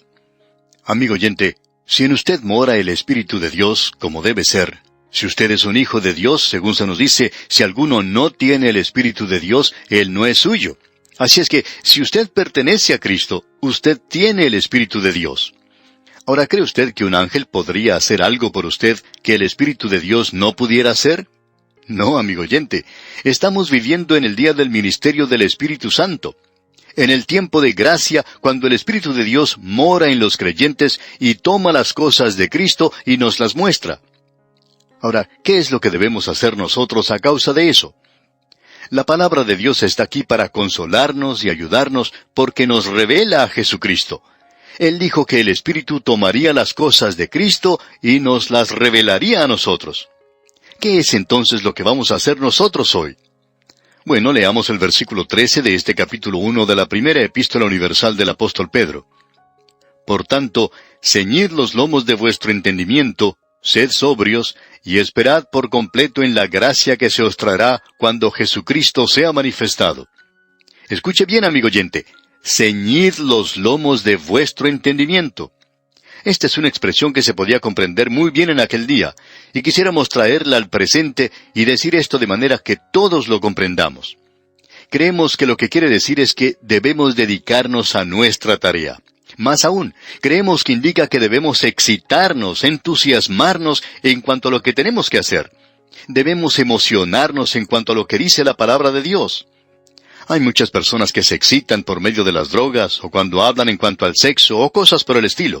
Pero amigo oyente, lo que un hijo de Dios necesita hoy para entusiasmarse es la palabra de Dios. Esto es algo que podemos pasar a los jóvenes. Decirles a ellos que se exciten, que se entusiasmen en cuanto a lo que dice la palabra de Dios.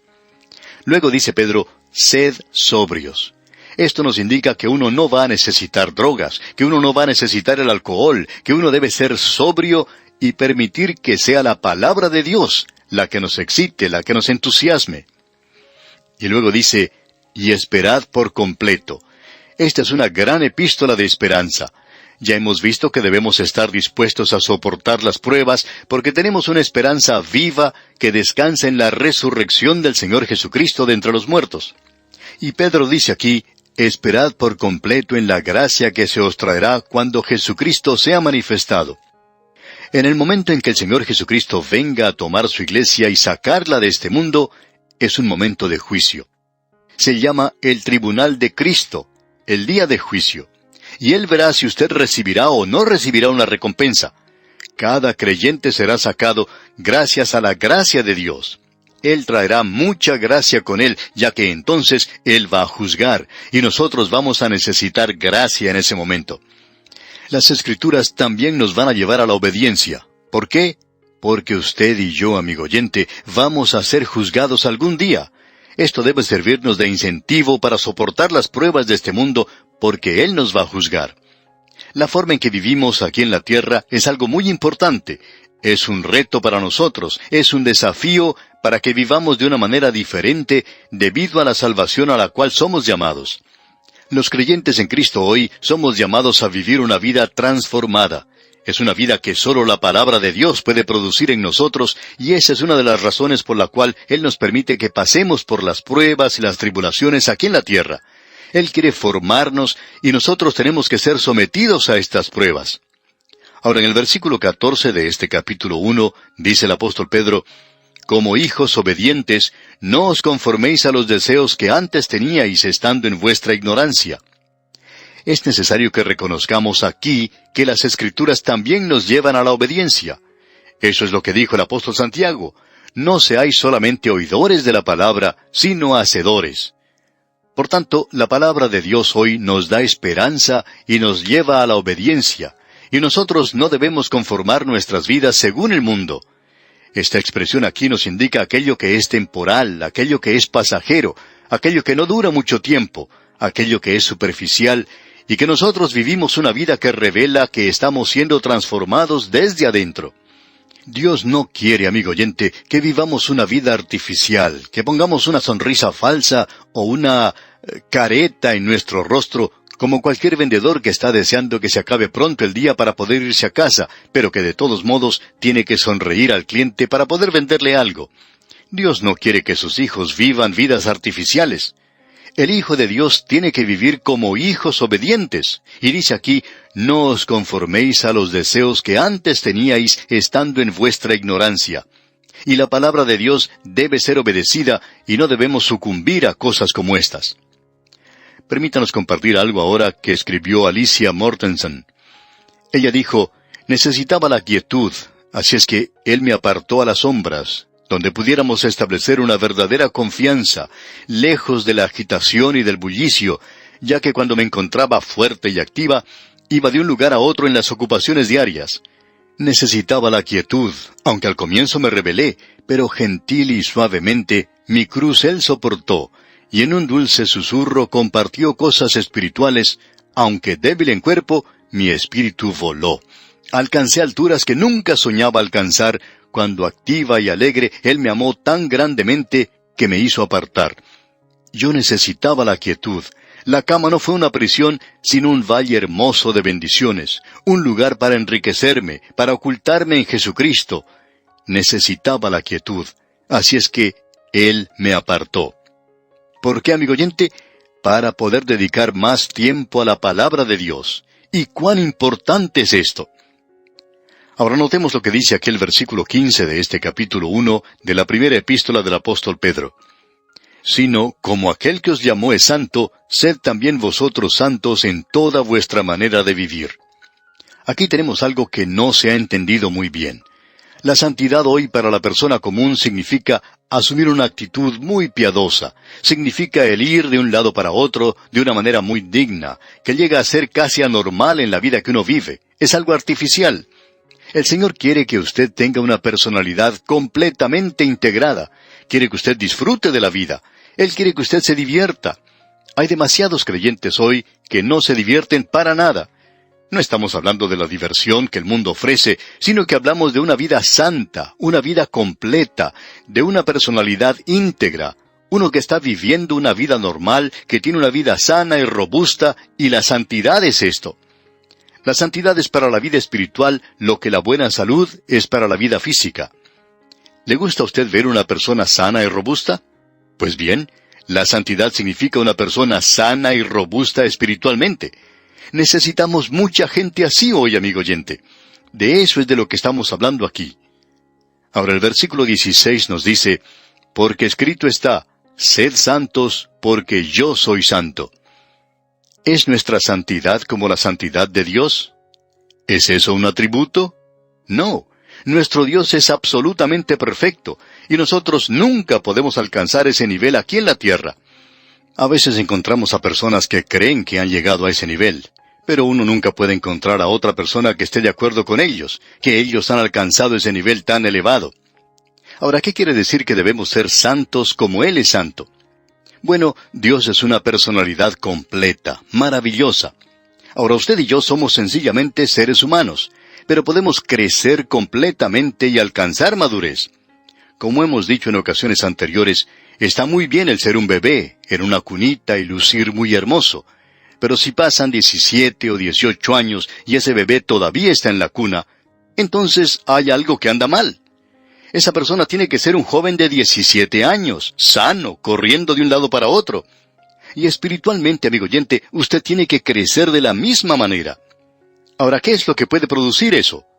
La palabra de Dios, amigo oyente, es la única que puede producir este resultado.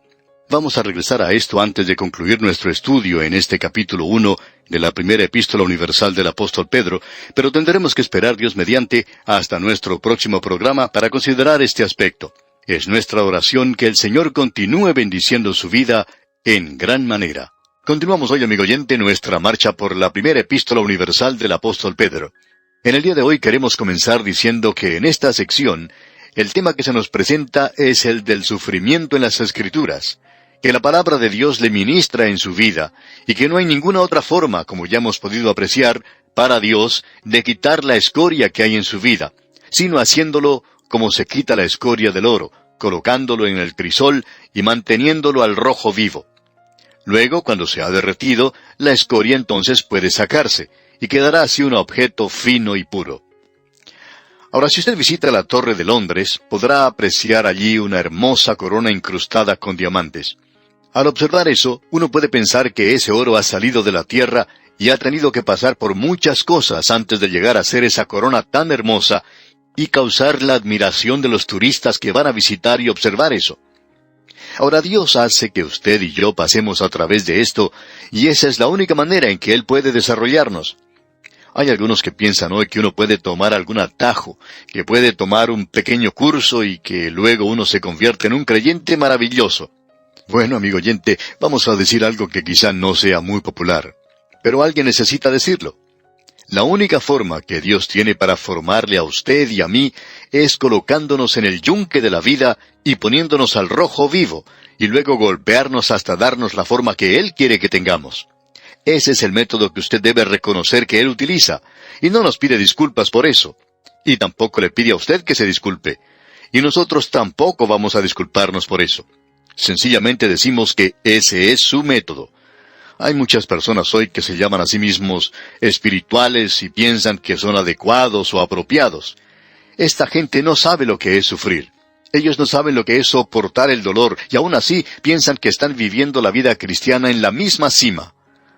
Amigo oyente, el método de Dios es el ponerle a usted en el crisol de la vida. Escuchemos ahora lo que dice Simón Pedro al continuar hablando de estas cosas que tienen que ver con la vida diaria nuestra.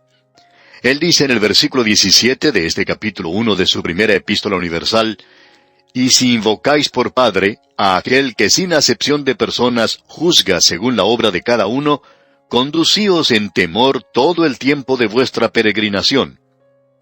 Aquí tenemos algo que Pablo ha dicho, que también dijo Santiago, y ahora lo dice Pedro también, que ninguno de nosotros somos los mimados de Dios, que Él va a seguir cuidándonos como si fuésemos bebés. Este versículo 17, permítanos leerlo otra vez, dice: «Y si invocáis por Padre a aquel que sin acepción de personas juzga según la obra de cada uno, conducíos en temor todo el tiempo de vuestra peregrinación». Contemplando esto desde el punto de vista de que Dios va a juzgar su obra como creyente, no tiene nada que ver con su salvación, tiene que ver sí con su vida como creyente. Contemplando eso desde ese punto de vista, amigo oyente, debería causar en algunos de nosotros el que pensemos seriamente en lo que estamos haciendo. Y debemos prestar un poco más de atención a la vida que estamos viviendo hoy, y debemos asegurarnos de que no somos algo solamente superficial. Esa sonrisa que tenemos en nuestro rostro todo el tiempo y que utilizamos para tratar de producir gozo, de irradiar felicidad y alegría donde quiera que vamos. Amigo oyente, el Evangelio no es rociar agua bendita sobre un montón de plantas muertas. El Evangelio transforma las vidas y trae vida para usted. Y como ya hemos visto, tenemos una esperanza viva que descansa en la resurrección de Jesucristo, lo que indica que Él está vivo hoy a la diestra de Dios. Ahora, en los versículos 18 y 19 del primer capítulo de esta primera epístola del apóstol Pedro leemos: «Sabiendo que fuisteis rescatados de vuestra vana manera de vivir, la cual recibisteis de vuestros padres, no con cosas corruptibles, como oro o plata, sino con la sangre preciosa de Cristo, como de un cordero sin mancha y sin contaminación».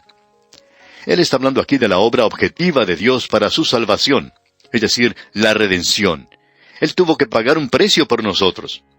Amigo oyente, usted y yo estamos bajo el juicio de Dios. El alma que pecare, esa morirá, dice Dios. Dios no ha cambiado eso nunca ha sido revocado. Dios es el mismo ayer, hoy y por siempre.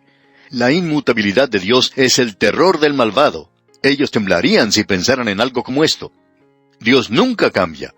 Es hermoso poder decir que estamos viviendo en una era nueva, que tenemos nuevos pensamientos, nuevos caminos y cosas por el estilo.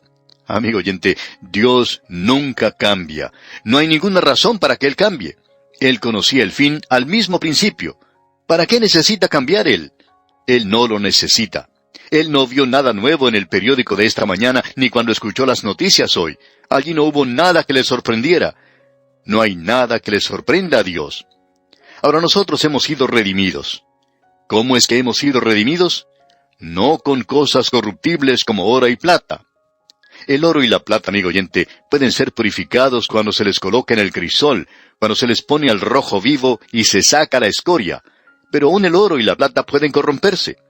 Si usted tiene objetos de plata que utiliza en su mesa, que usted solamente usa cuando vienen visitas, se dará cuenta que cada vez que saca eso, está opaco, que se parece al estaño. ¿Por qué? Porque se ha corrompido. En nuestra casa tenemos una repisita donde mi señora tiene unas cucharillas que hemos obtenido en algunos lugares donde hemos tenido la oportunidad de visitar. Y algunas de estas cucharillas son de plata. Y en cierta ocasión teníamos una visita, y la señora que estaba visitándonos vio las cucharillas y se acercó para mirarlas y tuvo algunas palabras de elogio.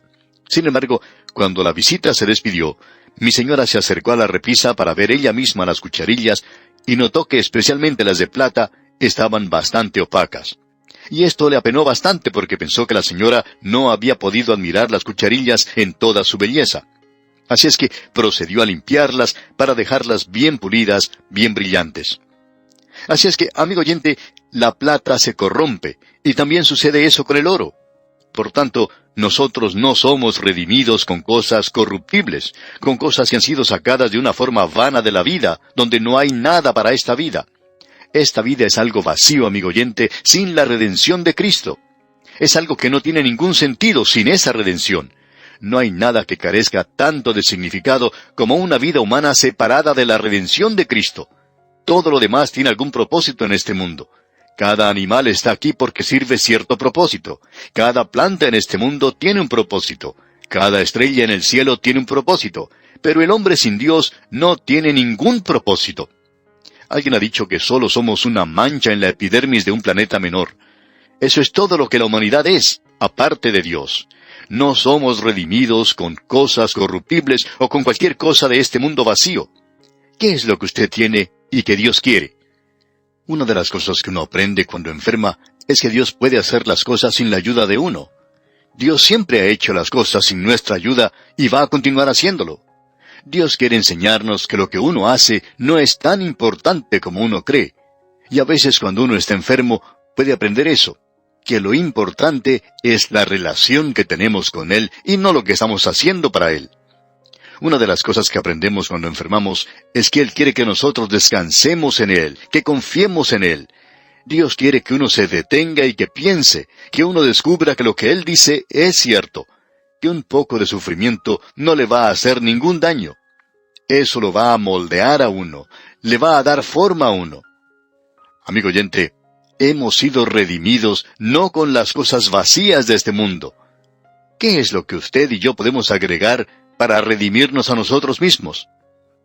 El apóstol Pedro dice aquí en el versículo 19, sino con la sangre preciosa de Cristo, como de un cordero sin mancha y sin contaminación.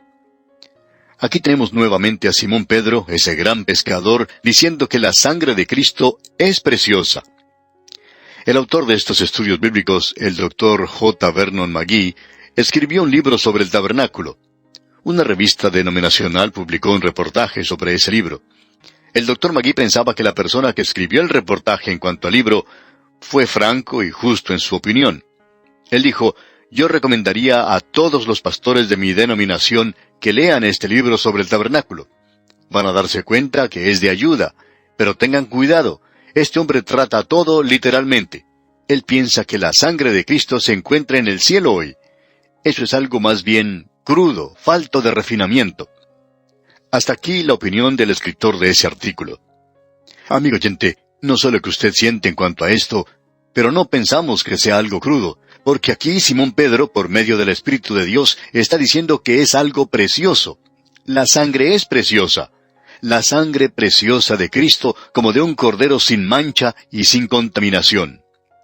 Pensamos que él conocía mucho más en cuanto a esto, porque todo lo que él recibió por seguir al Señor fue una cruz, y Pedro fue crucificado.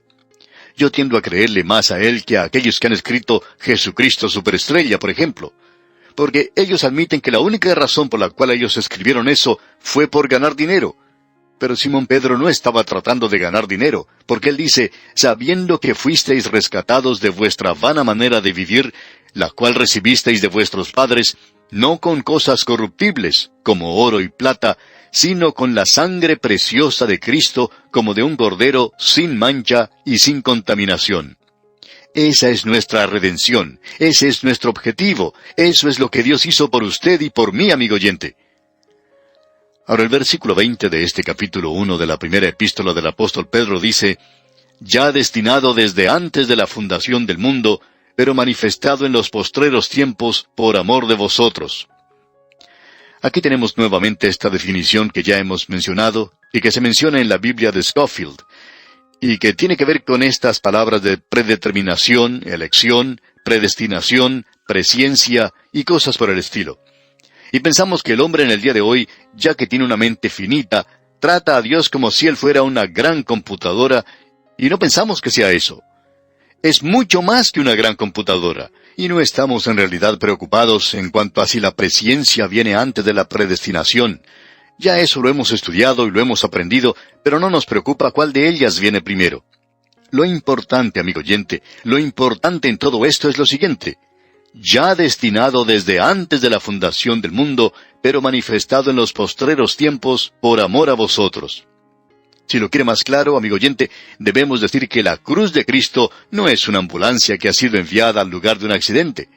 Él es el Cordero que ha sido inmolado desde la fundación del mundo, y Dios lo sabía todo el tiempo, que yo personalmente necesitaría un Salvador, y Él me amó tanto que Él proveyó ese Salvador. Y no necesitamos una computadora para aprender esto. Solo necesito un Dios con un corazón tan grande como el que proveyó por medio de su gracia una redención.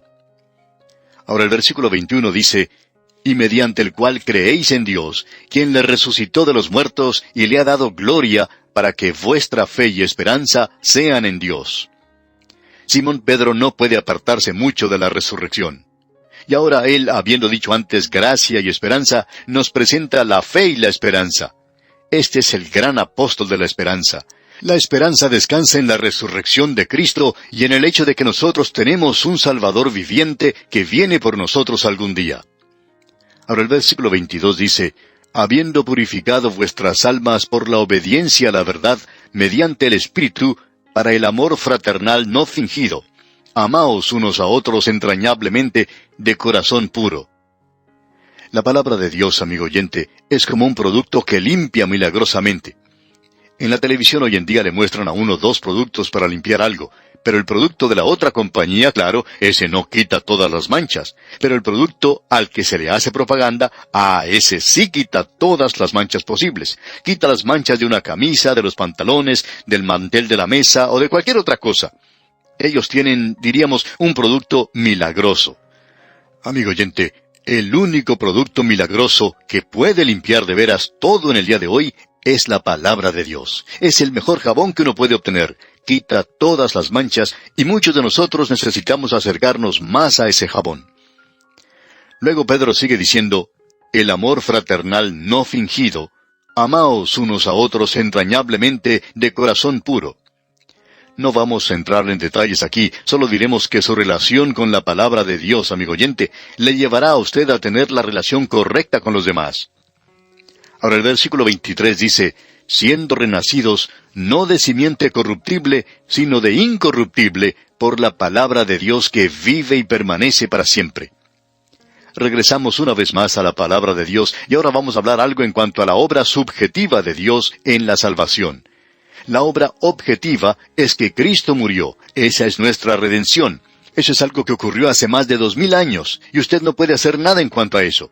Pero si usted va a llegar a ser un hijo de Dios, usted tiene que nacer de nuevo. Usted tiene que nacer de arriba. Eso es lo que el Señor Jesucristo le dijo a Nicodemo cuando éste le visitó de noche. Nicodemo era tan religioso hasta la punta de los dedos. El Señor le dijo, tendrás que renacer. Tienes que renacer de nuevo por medio del Espíritu de Dios. Ahora, ¿qué es lo que usa Dios? No de simiente corruptible, dice Pedro, sino de incorruptible por la palabra de Dios que vive y permanece para siempre. Usted no puede ser salvo, no puede nacer de nuevo, amigo oyente, aparte de la palabra de Dios. Este es el milagro que existe en el mundo en el presente. este libro. Nunca dejamos de maravillarnos cuando recibimos cartas de oyentes, y no las podemos leer todas en este programa, en cuanto a personas que han escuchado esta transmisión, cuyas vidas han sido transformadas porque han nacido de nuevo. Eso es algo maravilloso. No vemos cómo sucede esto. Aquí tenemos lo que él dice, que la palabra de Dios vive y permanece para siempre. Ahora estamos viviendo en un día cuando se dice mucho en cuanto a la virilidad. Que el hombre tiene que ser vigoroso, que el hombre tiene que ser viril, vigoroso. La mujer tiene que ser atractiva sexualmente, y se da mucho énfasis a eso hoy. Amigo oyente, permítanos comunicarle algo que es mucho más viril y vigoroso que cualquier otra cosa, y esperamos no ser malentendidos. Es la palabra de Dios. Es algo que usted puede abrazar, es el Salvador que se presenta aquí.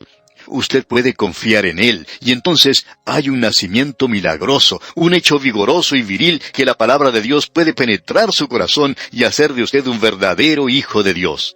Esto es algo que es de suma importancia. Hay mucho hoy que es vacío. Se habla del sexo y la virilidad, y pensamos que nos estamos convirtiendo en una raza paranoica. Uno pensaría que fue esta la generación que descubrió el sexo.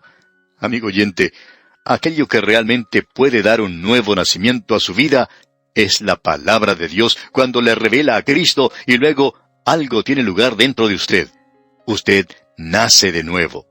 Y el versículo 24 dice, porque toda carne es como hierba. No hay algo dentro de nosotros, no hay nada. Y el versículo 24 continúa afirmando, y toda la gloria del hombre como flor de la hierba. La hierba se seca y la flor se cae. El hombre es como la hierba, es hermosa y verde en el verano, pero muerde en el invierno, aparece solo por un momento. Y el versículo 25 agrega, mas la palabra del Señor permanece para siempre. Y esta es la palabra que por el Evangelio os ha sido anunciada. Amigo oyente, necesitamos la predicación y la enseñanza de la palabra de Dios hoy sobre cualquier otra cosa.